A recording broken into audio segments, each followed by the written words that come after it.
दोस्तों, मेरा नाम चंद्रशेखर है और आज के वीडियो में हम बात करेंगे शेंगन वीज़ा की। देखिए, मैं कोशिश करूंगा कि इस वीडियो में जो भी आपके पॉसिबल क्वेश्चंस हो सकते हैं शेंगन वीज़ा के बारे में, मैं उनका आंसर करूं। और अगर बाय चांस मुझसे कोई सवाल छूट जाता है लेना, तो आप प्लीज़ कमेंट सेक्शन में वो सवाल मुझसे पूछ सकते हैं।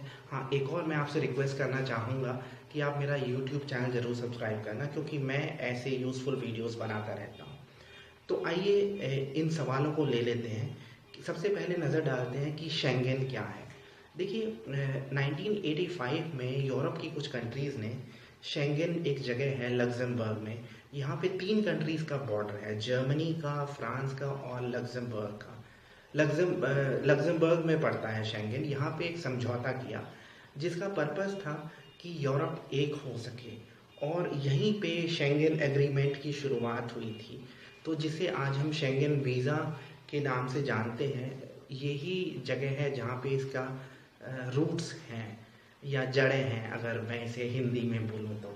अब देखिए, जो शेंगन कंट्रीज़ हैं ये कौन सी हैं। शेंगन कंट्रीज़ हैं, मैं इस लिस्ट को पढ़ रहा हूँ। ऑस्ट्रिया है, बेल्जियम है, चेक रिपब्लिक है, डेनमार्क है, एस्टोनिया है, फिनलैंड है, फ्रांस है, जर्मनी है, ग्रीस है, हंगरी है, आइसलैंड है, इटली है, लैटविया है, लाइचेस्टाइन है, लिथुआनिया है, लक्समबर्ग है, माल्टा है, नीदरलैंड्स है, नॉर्वे है, पोलैंड है, पुर्तगाल है, स्लोवाकिया है, स्लोवेनिया है, स्पेन है, स्वीडन है और स्विट्ज़रलैंड है।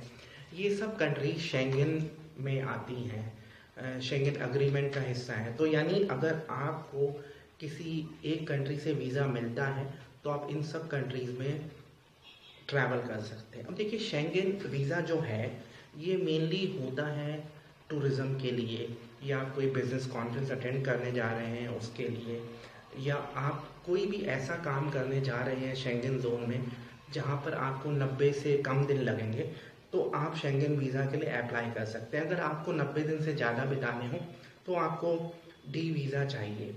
अब तो आपको थोड़ा सा ये ध्यान रखना है कि जो शेंगन वीज़ा है ये 26 कंट्रीज़ ही इशू कर सकते हैं, जिनके मैंने नाम लिए। इनके अलावा कोई और कंट्री शेंगन वीज़ा नहीं इशू कर सकती है।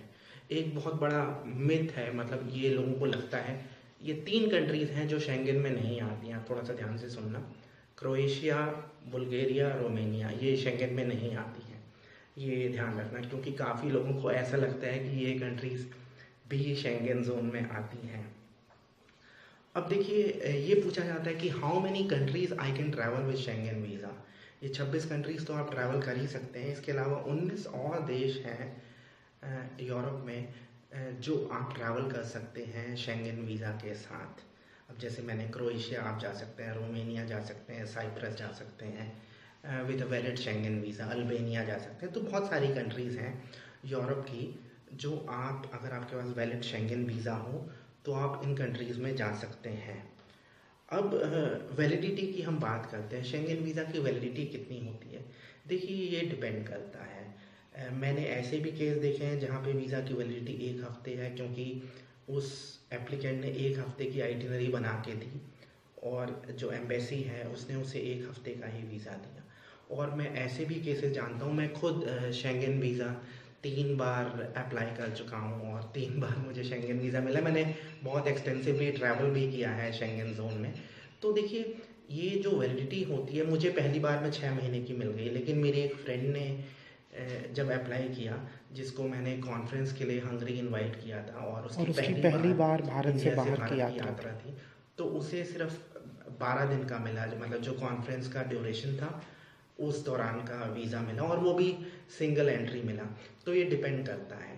अब देखिए, आपको ना 2 चीज़ों में को समझना है। एक होती है validity of Schengen visa can be up to 5 years, यानी मैंने ऐसे भी वीज़ा देखे हैं जो 5 साल तक के लिए वैलिड हैं, लेकिन उसमें डेज लिखा होता है, ठीक है, कि कितने दिन आप शेंगन जोन में रह सकते हैं।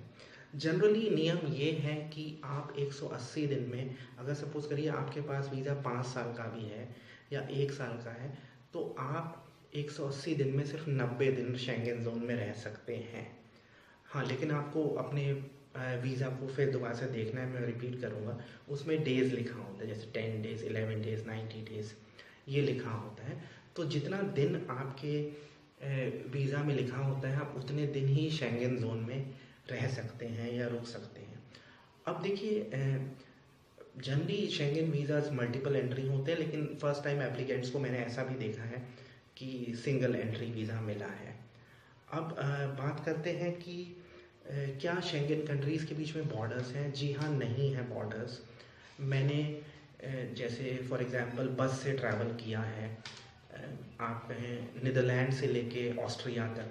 अब जैसे इस दौरान आप 2 कंट्रीज़ पास करते हैं, तो आप बस में हैं और आप कई बार ट्रैवल कर रहे हैं, आपको ये भी नहीं पता चलता कि कब आपने बॉर्डर क्रॉस कर लिया है। हाँ, जब से रिफ्यूजी क्राइसिस हुई है 2015 की, तब से कुछ कंट्रीज़ ने बॉर्डर कंट्रोल इम्पोज़ किया है, फॉर एग्ज़ाम्पल जर्मनी ने, लेकिन वो भी आपके पासपोर्ट को स्टैम्प नहीं करते हैं।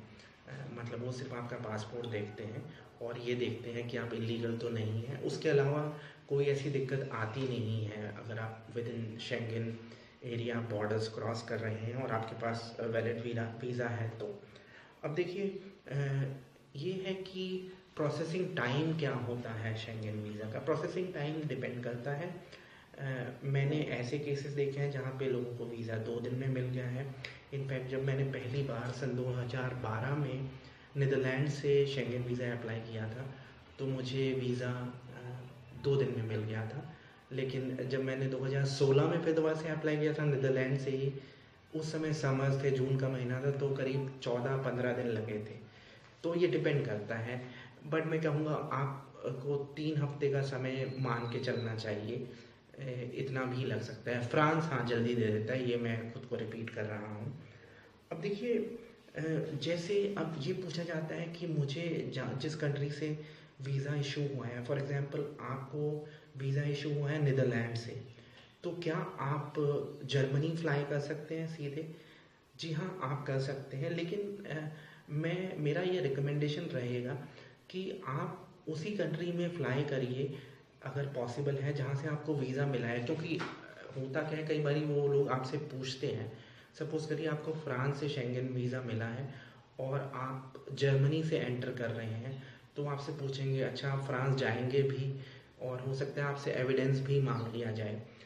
आप जा सकते हैं क्योंकि आपको शेंगन वीज़ा आपको जनरली वहाँ से अप्लाई करना होता है जहाँ पे आपको मैक्सिमम दिन बिताने हैं या जो आपका फर्स्ट पॉइंट ऑफ एंट्री है। तो मैं रिकमेंड करूँगा कि आप ये थोड़ा सा ध्यान रखिए कि दोनों चीज़ों का कॉम्बिनेशन हो तो अच्छा है। ऐसा कंट्री से वीज़ा अप्लाई करिए जहाँ पे आपका पॉइंट ऑफ एंट्री हो, या ये ज़्यादा बेहतर रहेगा बजाय इसके कि जहाँ पे आपको मैक्सिमम दिन बिताने हो। बट ये कंबाइन करके आप डिसीजन ले सकते हैं। अब जैसे कई बार सस्ती फ़्लाइट्स आपको पेरिस की मिल रही हैं, लेकिन आपका मेन डेस्टिनेशन नीदरलैंड्स है, आपको नीदरलैंड्स में ज़्यादा समय बिताना है, तो ये सब चीज़ें थोड़ा सा आप सोच समझ के करें। जनरली प्रॉब्लम होती नहीं है, लेकिन मुझे कुछ केसेस ऐसे पता चले हैं जहाँ पे प्रॉब्लम हुई है कि जैसे आपने जर्मनी का वीज़ा अप्लाई कर दिया लेकिन आप नीदरलैंड जा रहे हैं और जब इमिग्रेशन ने आपसे पूछा तो आप जवाब नहीं दे पाए, आपके पास मतलब जर्मनी से आगे जाने का कुछ था नहीं, मतलब टिकट या फिर कुछ और ऐसा एविडेंस, तो ये थोड़ी सी प्रॉब्लम हो सकती है। अब क्या आप शेंगन वीज़ा पे काम कर सकते हैं? जी नहीं, आप शेंगन वीज़ा पे काम नहीं कर सकते हैं। आप शेंगन वीज़ा पे सिर्फ टूरिज़्म कर सकते हैं, कॉन्फ्रेंस अटेंड कर सकते हैं, बिजनेस मीटिंग्स कर सकते हैं। अगर आप शॉर्ट टर्म समर स्कूल्स के लिए गए हों जिनका ड्यूरेशन 90 दिनों से कम है, वो आप अटेंड कर सकते हैं, लेकिन आप काम नहीं कर सकते हैं शेंगन वीज़ा पे। अब फिर आगे पूछा जाता है कि हमारा शेंगन वीज़ा पास्ट में रिफ्यूज़ हुआ है कि क्या हमें अब शेंगन वीज़ा मिल सकता है? जी हाँ, मिल सकता है। हर एप्लीकेशन को नए तरीके से देखा जाता है और अगर आप पे कुछ फ्रॉड के चार्जेस नहीं है या अगर आप पे बैन नहीं है तो आपकी एप्लीकेशन को कंसीडर किया जाएगा। अब फिर ये पूछा जाता है कि मतलब आप साल में कितनी बार वीज़ा के लिए अप्लाई कर सकते हैं? आप जितनी मर्जी बार कर सकते हैं, लेकिन आप 180 दिन में 90 दिन ही शेंगन जोन में बिता सकते हैं।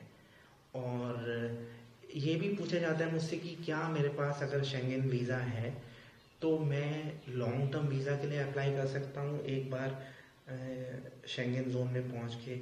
जी ऐसा पॉसिबल ऑलमोस्ट नहीं है।